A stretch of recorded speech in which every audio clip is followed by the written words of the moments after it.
而家食晚飯啦，啱呢就去完玩劇本殺啦，之後返到嚟屋企樓下呢，就去咗麥當勞嗰邊食呢個 Minecraft 套餐。呢個喺台灣嗰邊都有，但係佢完全賣斷晒。跟住呢，佢個薯條都同台灣嗰邊嗰個唔同，佢直情係一個四方形咁樣嘅。佢都係咁樣，後邊有個合成嗰個表。跟住呢，我就嗌咗佢個 Big Mac 啦。跟住同埋佢個撻嘅，其實我直接影俾大家睇，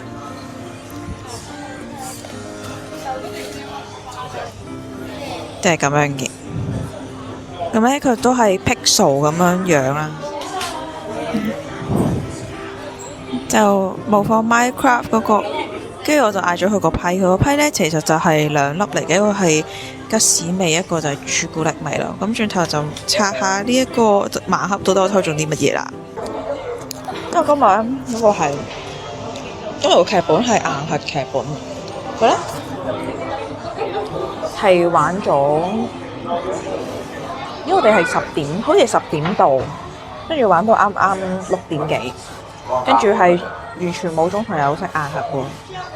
好啦，跟住咧咁佢要食巨無霸，我想講食巨無霸咧，其實係我同我媽媽之前細個食，我細個同媽媽食嘅時候咧係分開嘅，我就會俾上面呢一塊佢啦，跟住咧我就會食下面嗰塊有芝士，因為我媽唔係好中意食芝士。咁如果我自己一個食咧，我好似我都係會分開食嘅。咁咧我點樣食個包咧？我真係要講一講，個包係會分開個包，跟住佢哋會將啲薯條咁疊上去。我叫你攞咗，你嚟佢又唔攞。咁啊，掉咗蝦咯咁啦，跟住我就會咁樣捲起嚟食。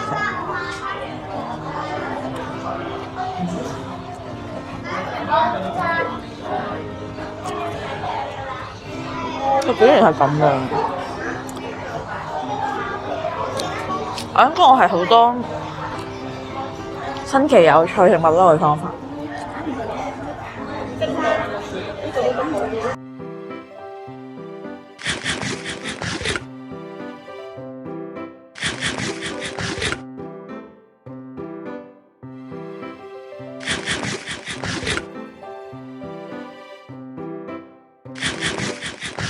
我哋開盲盒，係咪？佢就係工具箱嗰種，但係就係唔係正方形嘅，佢就係長方形。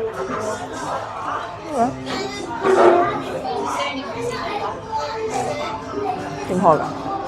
咁樣？哦，睇到係塊貼紙嘅原來。我以為係嗰啲撳落去有啲虛線嗰種嘅嗰種開法。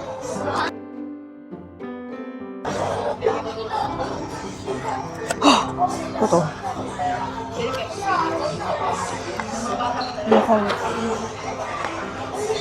打工嘅上，但係如果佢做到咧，呢度有啲虛線，跟住佢咁樣打開啦，就都會正好啲。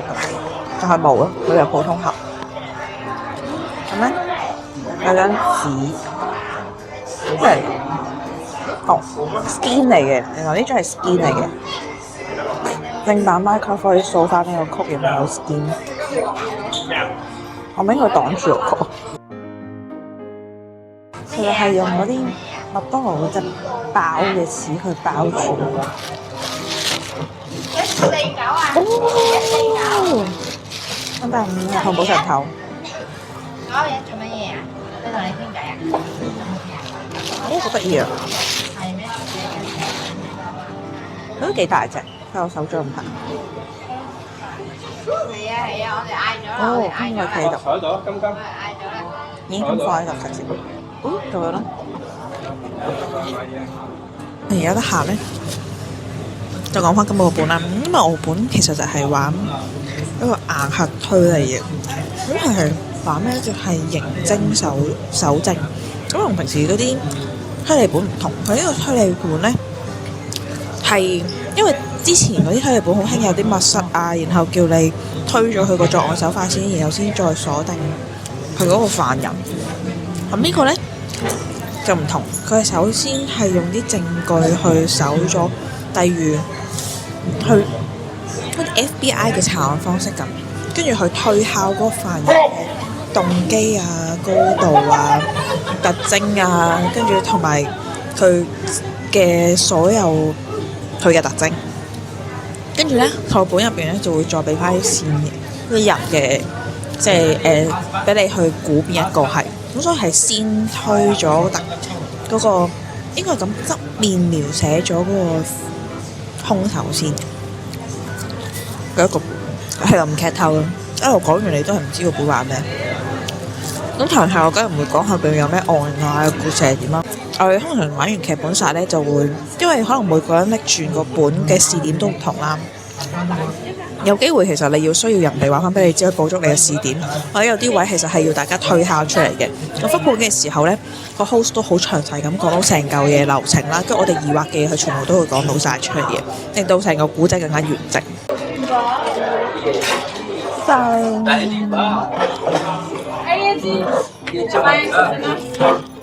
呢個小甜品啦，佢喺中間呢邊開嘅。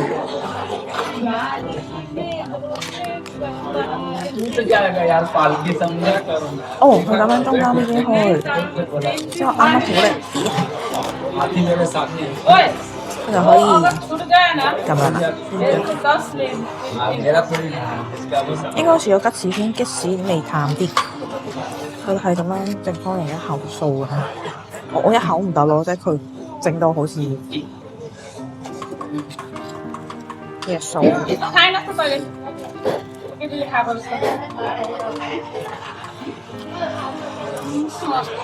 實我平時都吉士差唔多嘅，就拉精味，因為買佢朱古力嘛。我覺得嚿嘢純粹堅力嘅啫，你問好唔好特別好食，我覺得還好。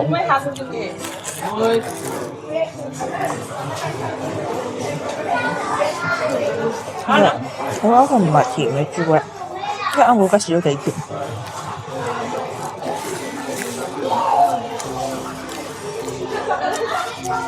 都未試過咧硬嘅，嗰隻橡皮蓋打開嗰隻，點樣講嗰隻朱古力汁，佢兩個加埋係反而會 match 啲，呢個都幾苦。個吉士就幾撚甜下，一係特價就好似啱咁樣。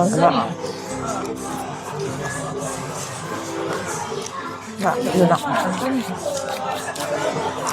咁就係咁啦，就完，下條片再見啦，拜拜。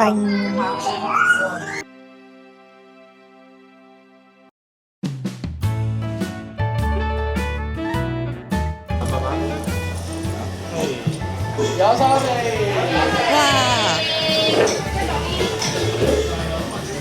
我坐埋邊。哇！到咗啦！之前有冇嚟過？未嚟過幾多次？首先簡單介紹一下先，冇嚟過就係呢個色拉巴3件90杯呢個漢堡啦。咁我哋漢堡逐件上嘅。咁第一件啦，可以試下原汁原味啦，唔使任何醬料咯。咁當上第二件啦，可以試下自家製醬料啦，有5款嘅。咁當時鹽漬檸檬啦，可以攞隻碟釀筆之後試下個味道啦，可以。咁櫃桶亦都有張紙，咁簡單介紹我哋盡啲擺設一堂味道㗎啦。咁櫃桶喺你下底，係一啲豬花椒、牙籤燒都可以試下嘅。今日我揀環肉漢堡，我都唔知佢個中文應該叫咩名。佢呢間叫其實中文叫乜嘢？環米肉，環肉米。佢中間個爐就係燒緊啲漢堡咯，就用炭火燒嘅。呢間嘢咧係要唔知乜嘢 level 嘅會員先可以 book 到嘅，所以今日就特登過嚟拍片同埋試食包飯食。咁咧佢咧就櫃桶有張嘢嘅，就係講咧。佢係點樣食嘅？咁呢，佢就係建議享用第一下直接大口咬下，之後就將漢堡放喺白飯上面。跟住第二件呢，就係配蘿蔔泥同埋自家製嘅柚子醋。第三件呢，就係配生雞蛋香蓉嘅。跟住佢啱啱有介紹到唔同嘅醬啦，跟住呢度都有寫嘅，就係有青糖新子鹽漬檸檬，跟住油漬青糖新子。跟住就有個特製麻辣粉啦、椒麻醬同埋香炸蒜碎。係啦，跟住呢，佢仲有兩個小菜，就係一個叫係梅子醋漬白菜，就係切菜嚟嘅。跟住另一個就係豉油，所以呢，轉頭佢到嘅時候呢，就試下就幫大家試下唔同醬，跟住個食法係點樣啦。所以就係、好啦，就係咁。係佢每一個佢個台係吧台嚟嘅，就對矮仔有啲唔友好，即係我。咁佢嘅環境就係佢中間呢，其實佢個漢堡都有去抽油煙嘅佢上面啦，咁所以都唔算油煙啦。我以為呢度一入嚟會油煙好大，但係 so far 唔會嘅。好啦，所以就等食啦。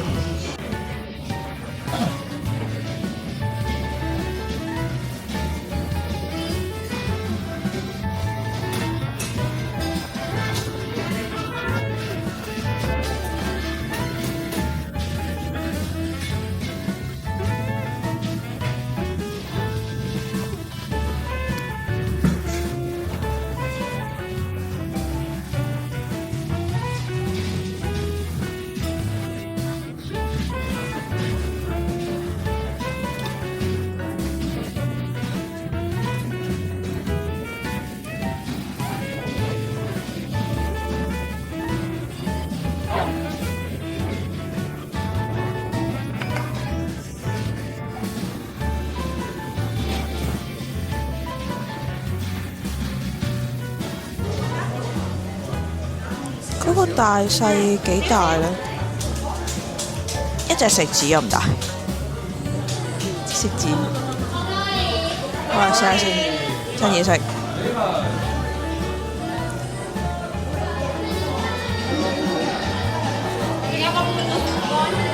哦，佢標汁喎。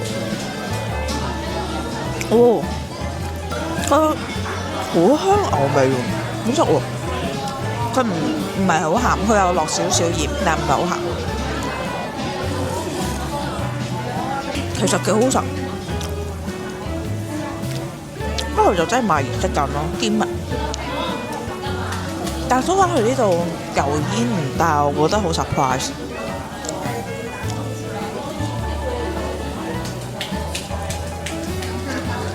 佢又加洋葱。而家嚟到第三塊漢堡啦，咁呢就已經夾咗嚟個飯度啦。咁呢，因為佢第三個漢堡個食法呢，係話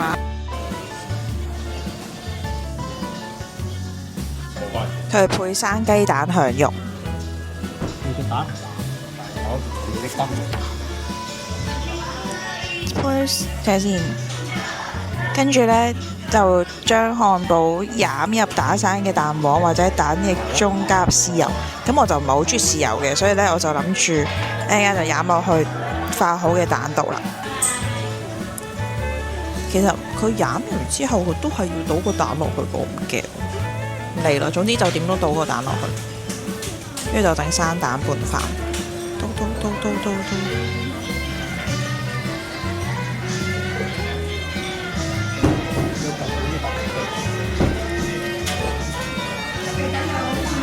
而家變咗生蛋湯飯，因為我想講佢都幾liquid，佢 liquid 狀，變咗湯啊！變咗湯飯啊！夾住扒飯，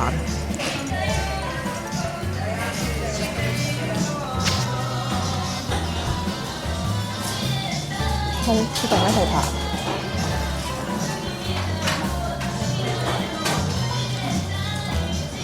有90，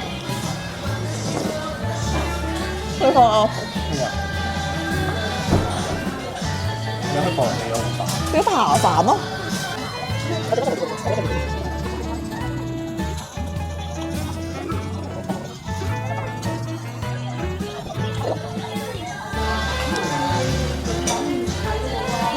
唔得，好流啊！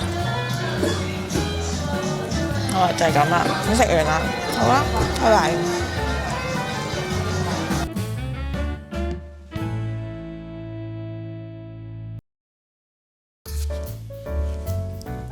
好啦，大家好。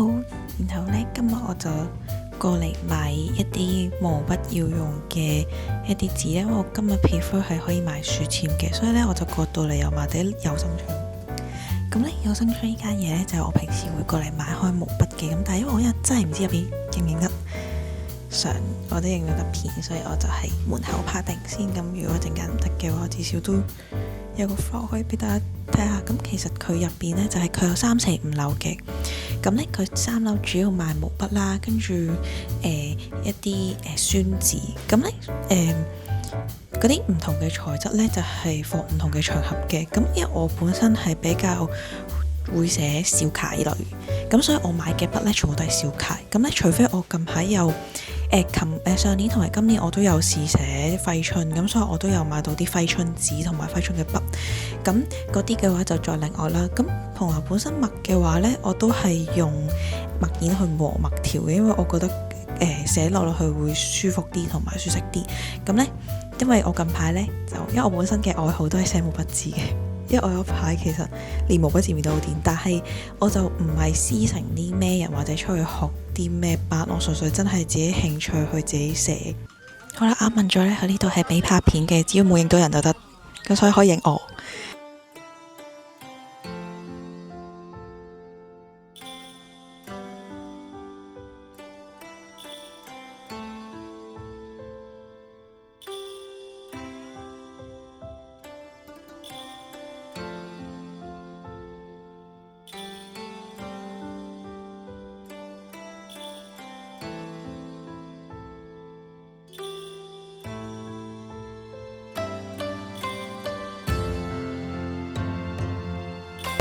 好正，佢乜都有，就俾大家望下。咁其實呢，就唔知大家對寫毛筆字有幾熟悉啦。咁呢，其實就最大就有呢啲一幅好大嘅一啲卷軸啦，我哋會叫。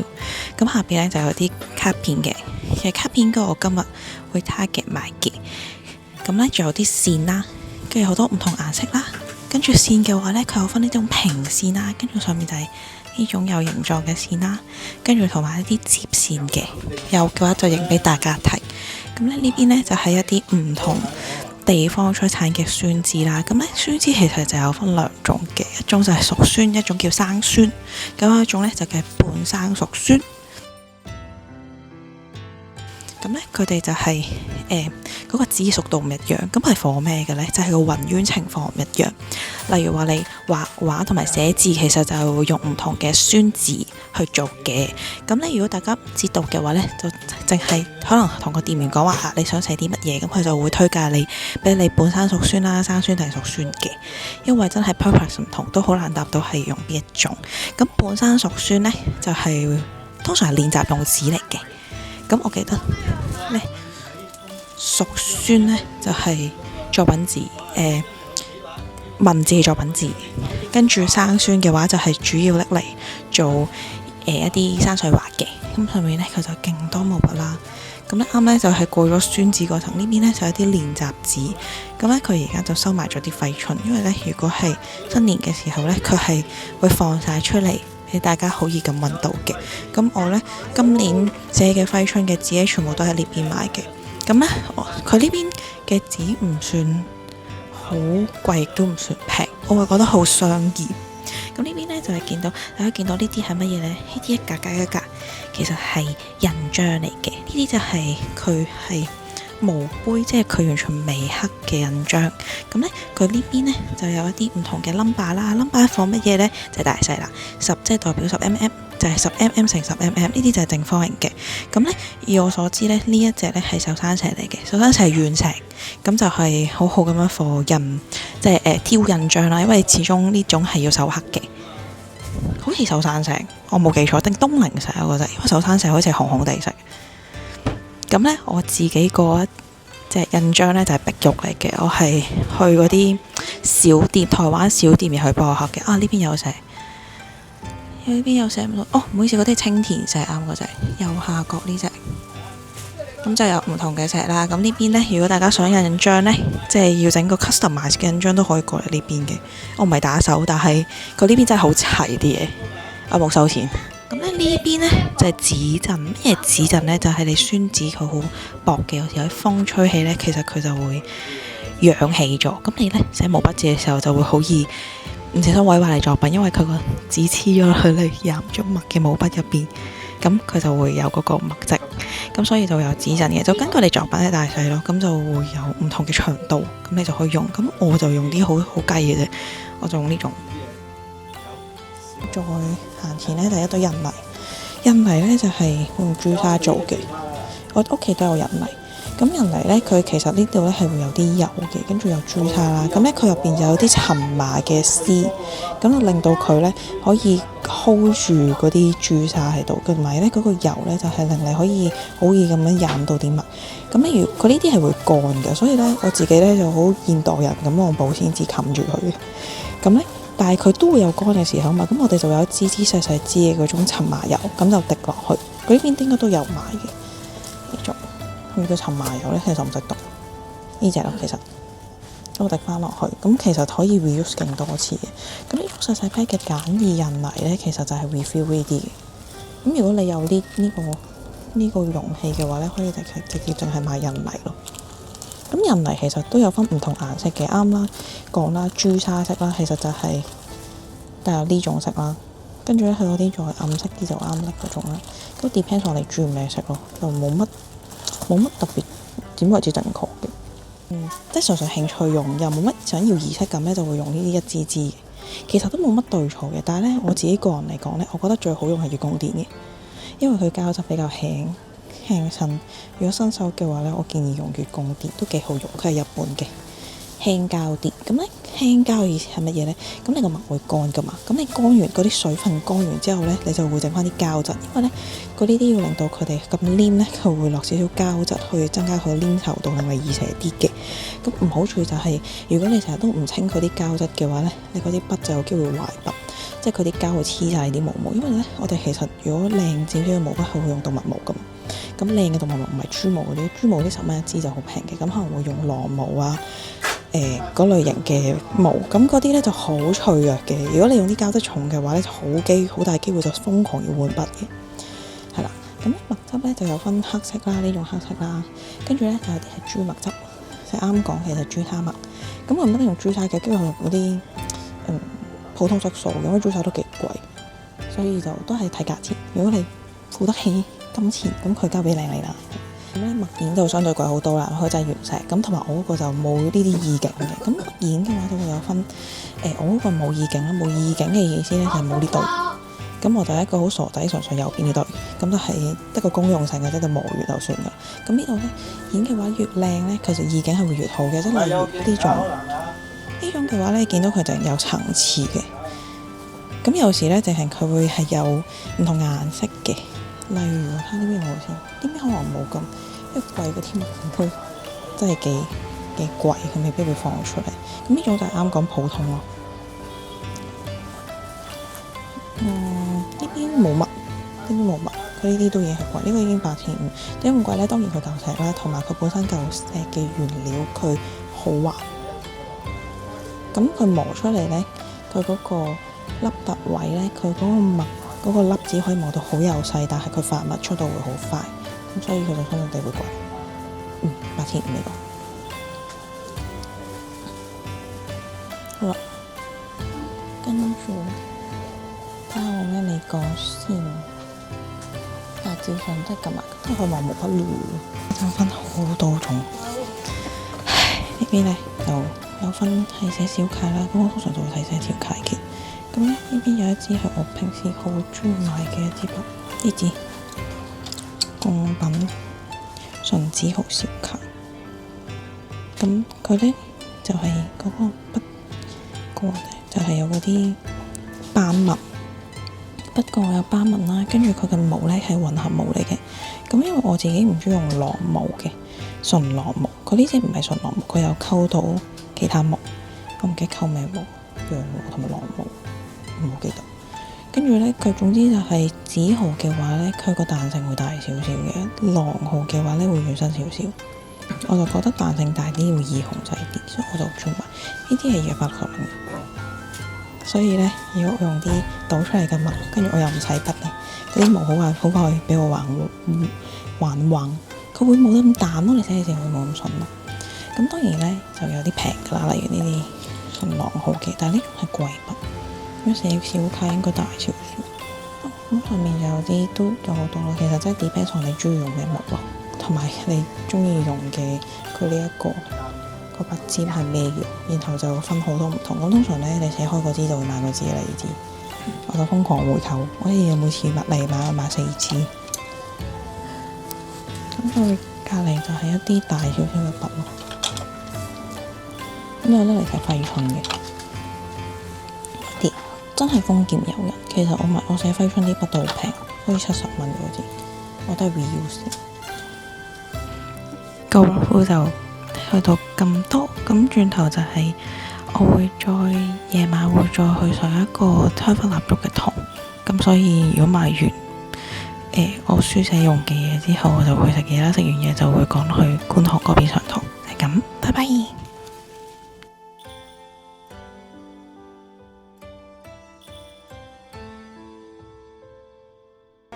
好啦，而家呢，我哋啱啱嗰個關於生與死嘅香薰蠟燭 workshop 就啱完啦。咁因為啱過程中就真係唔係好方便影，咁所以呢邊我就再問咗佢可唔可以俾我拍一拍片啦。咁所以我就呢邊拍一拍片。咁而家就完咗啦。咁我哋啱啱呢就喺呢邊有個梳化仔，然後就回顧一啲關於生與死嘅議題啦。咁其實就係講人生剩嘅時間唔多，咁點樣可以珍惜活在當下嘅。咁呢，佢個牆上面呢都會有一堆講，因為其實佢本身係做香薰 workshop 嘅。咁呢，佢就係有唔同嘅香薰嘅味嘅調啦，呢邊都有啦。咁就有講話每一個其實係個 story 係乜嘢。咁佢就特登冇俾我哋知本身每一個香薰其實係咩味嘅，即係佢代表咩味嘅意思，佢只有形容咯，佢冇 exact 嚟講個香薰係乜嘢。咁我哋揀完之後呢，我哋就去嗰個香薰嘅地方，一個台面，然後就會調配自己嘅香薰啦。咁呢，就分享一下，等下自己先。咁呢，就分享一下我啱啱整嘅一個香薰蠟燭啦。咁呢，佢就因為佢呢就有張紙嘅，其實佢就講話一個香薰蠟燭就有前中後調，應該咁講係前中基調嘅。咁呢，佢就有張紙，其實就有講嘅度。咁呢，佢就建議就會啲精油就要放幾多滴啦，咁跟住就點樣調配自己適合嘅味道嘅。因為本身嗰次呢，其實就係揀啱啱嗰個牆上面嗰啲畫，然後一啲 description 啦，跟住所以呢，我哋嗰時就根據我哋揀完嘅嗰啲，然後就再睇下我哋調配係咩嘅精油，跟住我哋就調配自己嘅香薰嘅。咁呢，再喺香薰之後呢，其實佢上面都有啲 decoration 幫我哋裝翻，因為我已經收買咗，然後打開俾我買。咁我就整咗一個偏向木調，唔係花香，都唔係甜香嘅一個香薰蠟燭，咁就係咁。咁佢個花呢，就之後燒嘅時候呢，佢就係要拎走，因為佢會燒着。咁呢個燭心就係中間。咁我就整咗呢堆花咁樣，因為我本身都唔中意，唔好想要啲好 colourful，因為始終係想要啲沉穩啲顏色，咁所以就係咁啦。咁呢，呢個就係呢個香薰 workshop 體驗到好開心，識到大家啦。咁今日嘅旅程就應該完畢啦，因為都有啲肚餓，所以呢轉頭應該會去食啲嘢，然後就會返屋企啦。好啦，多謝大家，拜拜。